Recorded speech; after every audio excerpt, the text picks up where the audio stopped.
À quoi sert la qualité? Cette question peut paraître une pure provocation, mais elle se pose forcément quand on établit les budgets et elle se transpose de la façon suivante. Combien de qualité faut-il investir sur les produits ou les services de l'IT? Combien faut-il faire de tests, de documentation, de sécurité? En première écoute, les clients, qu'ils soient internes ou externes, exigent une qualité absolue et expriment une forte aversion pour le moindre risque. Puis, si l'on chiffre l'investissement correspondant, en qualité, ce sera trop cher, donc abandonné ou invendable. Une fois de plus, on retrouve un des fondamentaux de la relation client-fournisseur. Les besoins des clients sont infinis et les budgets des fournisseurs ont toujours une limite. Toute activité informatique réagit comme si qualité et risque étaient sur deux plateaux d'une même balance. Lorsqu'on fait des impasses sur certains aspects de la qualité, le risque de dysfonctionnement augmente. Si on investit plus fortement sur la qualité, alors le risque de dysfonctionnement diminue. C'est déjà la stratégie intuitive de beaucoup d'étudiants. D'abord, préparer les sujets les plus probables. Ensuite, choisir les exercices qui rapportent le plus. Cette balance respecte un autre équilibre défini avec l'outil numéro 3. Tout coût doit être justifié par un apport de valeur. La qualité des SI est souvent associée et ressentie par les clients ou les hiérarchies comme un simple coût.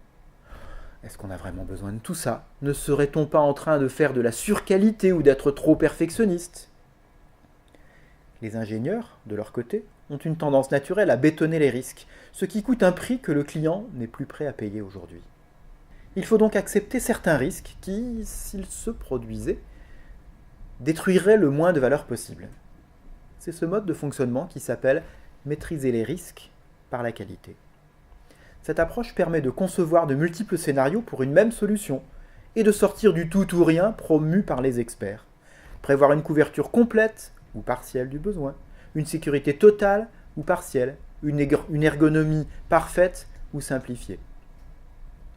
La méthode AMDEC, qui est un standard mondial dans l'analyse des risques, s'applique ici pour mesurer la criticité d'un risque qui est sa probabilité multipliée par son impact.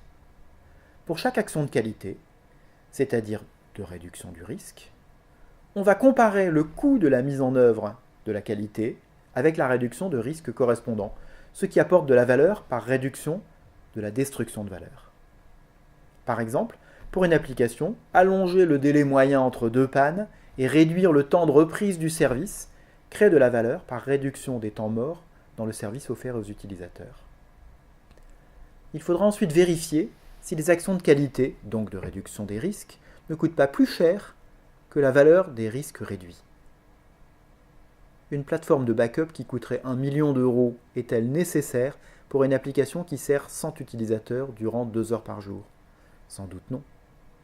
Ces arbitrages sont nécessaires pour faire prendre conscience qu'une part du risque doit être acceptée pour faire des SI économiquement viables.